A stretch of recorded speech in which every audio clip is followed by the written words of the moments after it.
Here we go.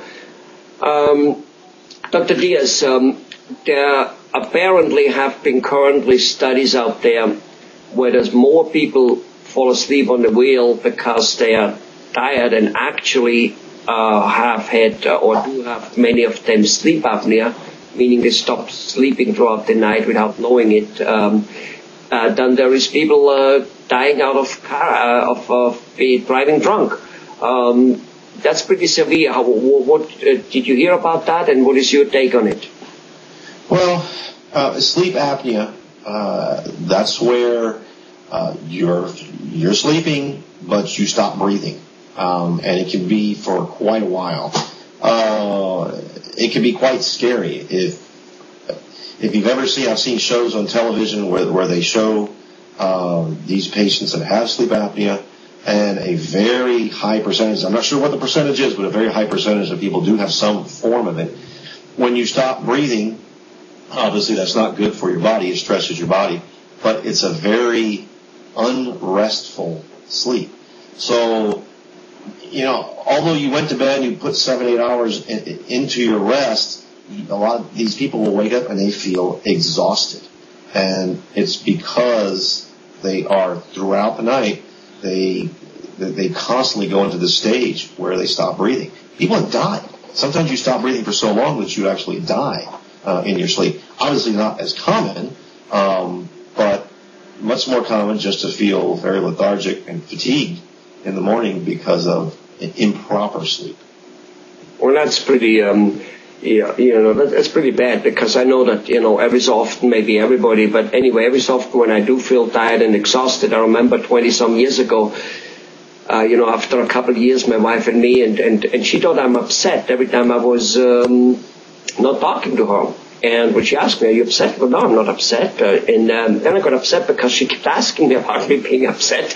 But the point was, she figured it out. I am exhausted, tired, fatigue, and that's when I talk less. And so imagine when that happens, obviously, you have less energy to come up with new ideas, to solve problems. You talk less, you're less sociable. It's a snowballing effect, never mind the falling asleep behind the wheel, which is bad enough. In fact, they say that those people have worse accident because they just sleep straight through hitting the truck. At least the drunk, he kind of like, he's somehow there still awake, trying to fix things.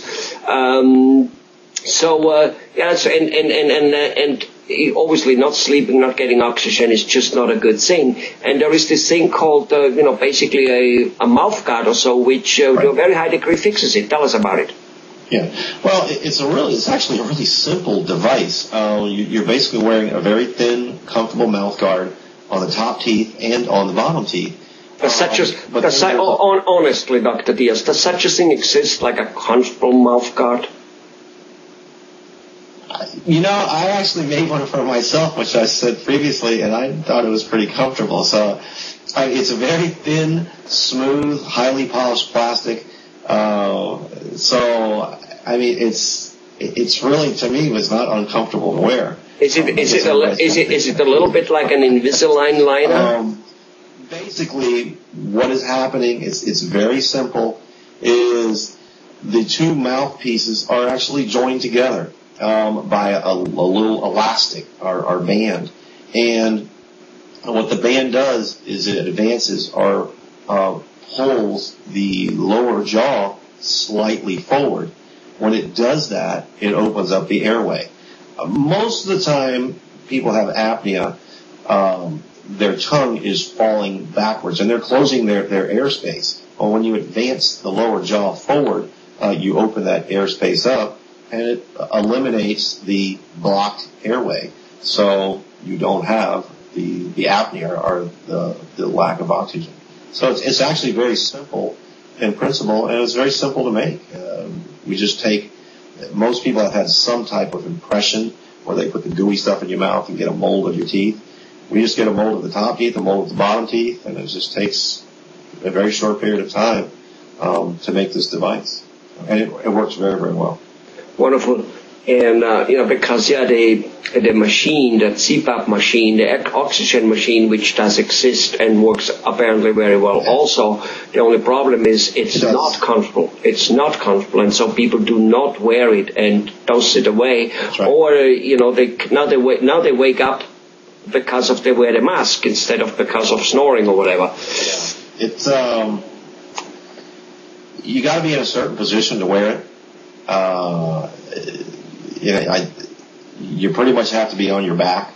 I've actually worn the type of device that we're talking about that we make here in the dental office, and I sleep on my side, I sleep on my back, sometimes I sleep on my stomach, and really none of that is an issue or a problem with this device. So that does work, but it's not for everybody. Yeah.